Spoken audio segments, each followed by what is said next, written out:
Living under the constant shadow of a raid where your family, your home, and your very life could be shattered at any moment was a brutal reality for many. Who existed on the volatile frontier of the Wild West during this period. Survival was a daily battle, and fear was a companion that never left. Among the many forces that shaped this era, the Apache tribes stood out not only for their tactical brilliance, but also for their terrifying reputation, especially when it came to their treatment of women. These actions, though shocking, today were born from a context of desperation, territorial struggle, and survival. And while difficult to confront, they must be understood within the broader framework of history. The Apache were not random in their brutality. Their raids were strategic, calculated operations aimed at securing resources, asserting dominance, and weakening opposition. In this brutal equation, women were not spared. They were often targeted specifically, not just as victims, but as symbols and tools. Once taken, they were stripped of identity, freedom, and safety. Their new reality was one of forced captivity, endless labor, emotional abuse, and psychological torment. Accounts from missionaries and settlers, including those by Alonso de Benavides, provide chilling testimony to the suffering endured by women at the hands of some Apache warriors, with stories of women tied and dragged across miles of unforgiving terrain, starved and beaten until their spirits broke. This wasn't just cruelty, it was calculated domination. The fear these raids instilled stretched far beyond physical borders. They created generational trauma and a sense of vulnerability that reshaped entire communities. Captivity was only the beginning. Many women were forced into marriages with their captors. For the Apache, marriage was a societal tool, one that allowed them to absorb captives into their world and erase their former identities.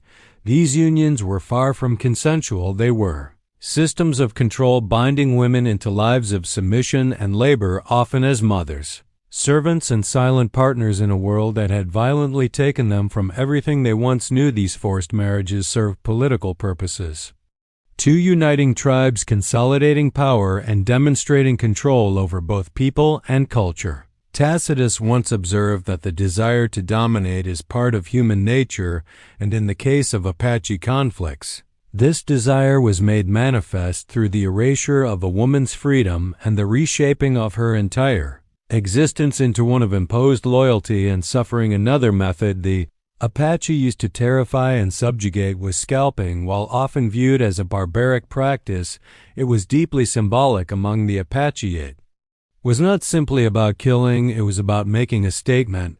It was about fear, dominance, and territory. Scalps, especially those of women, were displayed as trophies. Their presence served as a warning to any who dared challenge Apache control. The origins of this practice are debated, with some suggesting it came from earlier tribal traditions, while others believe European influences contributed to its spread.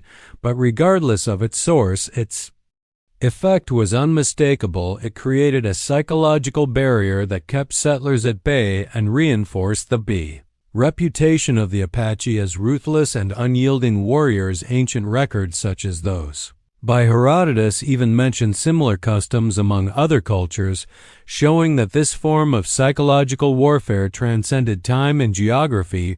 What makes the Apache use of scalping even more chilling is the targeting of women, using their vulnerability as a means to send a message and cement dominant. Settler soldiers and bounty hunters often responded in kind, scalping Native Americans in retaliation for bounties or revenge.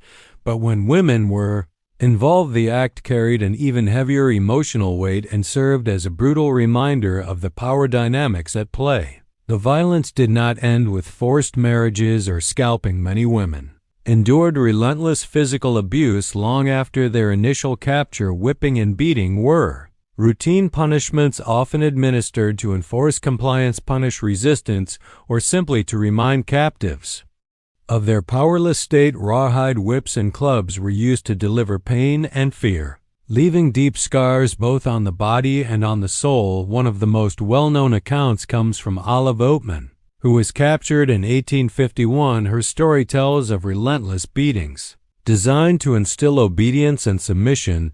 Though some details have been debated, the overall pattern reflects A consistent experience shared by many women during this time. This violence was not random, it was systematic, a brutal tool to break spirits and ensure silence and control. The methods of domination did not stop there. Among the most horrifying were the acts of burning and mutilation used as deliberate tools of punishment and psychological warfare. Burning inflicted through firebrands or prolonged exposure to flames was not just about pain. It was about making a lasting mark both physically and symbolically. It was about reducing a person to an object of fear and warning. Mutilation followed as another form of permanent branding. Captives had their fingers cut off, faces slashed, and bodies disfigured. These actions were more than punishment, they were declarations of power. They were meant to show anyone watching that the Apache would go to any length to maintain their control. Historical and military records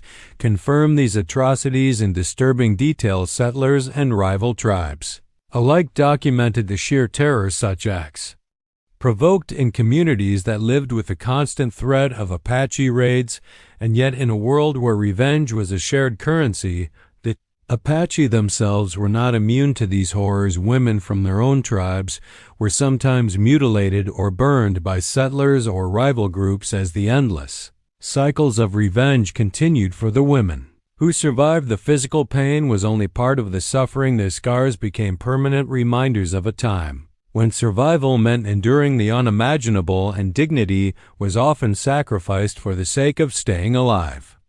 The legacy of the Apache treatment of women during raids is a haunting reminder of how war, conflict, and the struggle for survival can strip away the most basic elements of humanity. The women who were captured, abused, and forced into submission did not just suffer in the moment. Their pain echoed across generations, influencing how communities remembered, how trauma was passed down, and how history would eventually be told. Their stories became part of a broader narrative of frontier violence, one that rarely allowed room for healing or justice. Yet despite the suffering, many of these women displayed remarkable endurance. Their ability to survive in such hostile conditions speaks to a strength that defied the efforts of their captors to break them. In every sense, they adapted, learned, and often found ways to hold on to some sense of self, even in the most dehumanizing circumstances.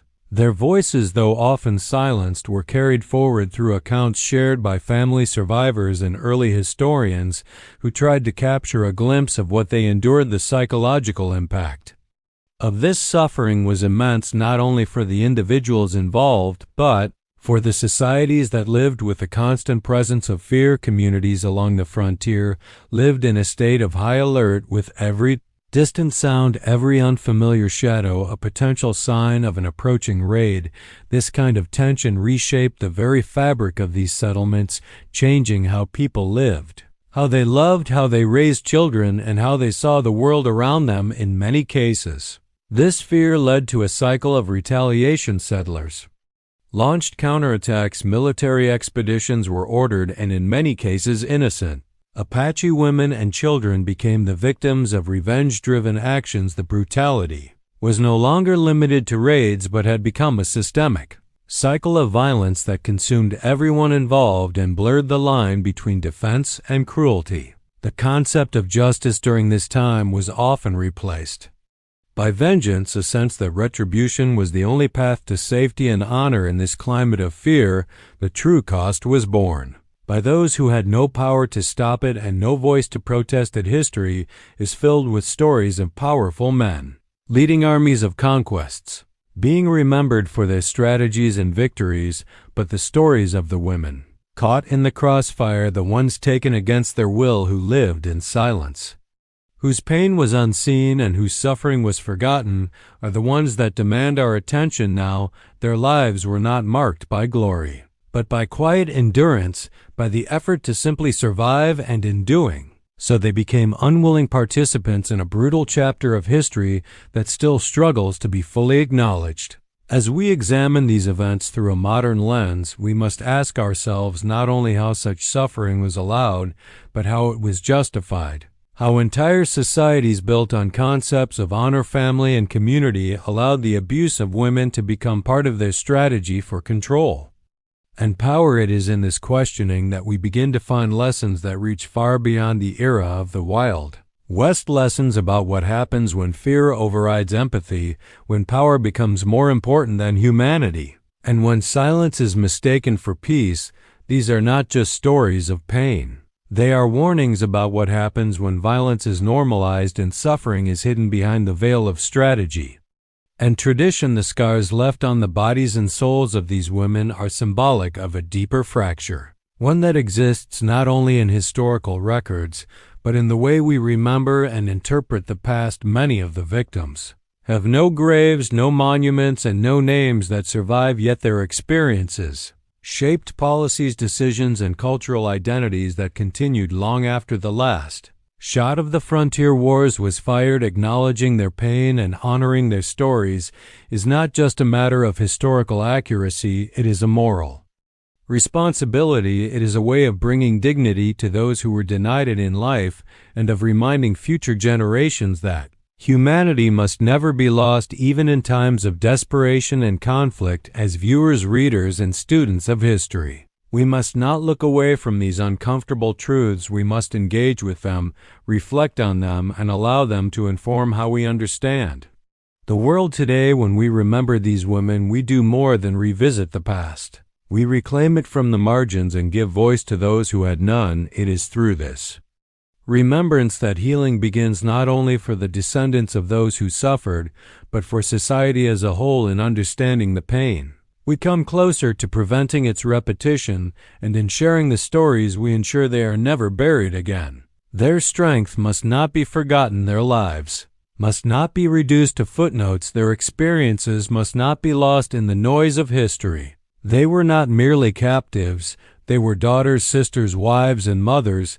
They were human beings whose pain mattered and whose survival deserves our deepest respect. May their memory endure, and may their voices continue to echo through time as a reminder of the resilience of the human spirit and the importance of never allowing such cruelty to take root again.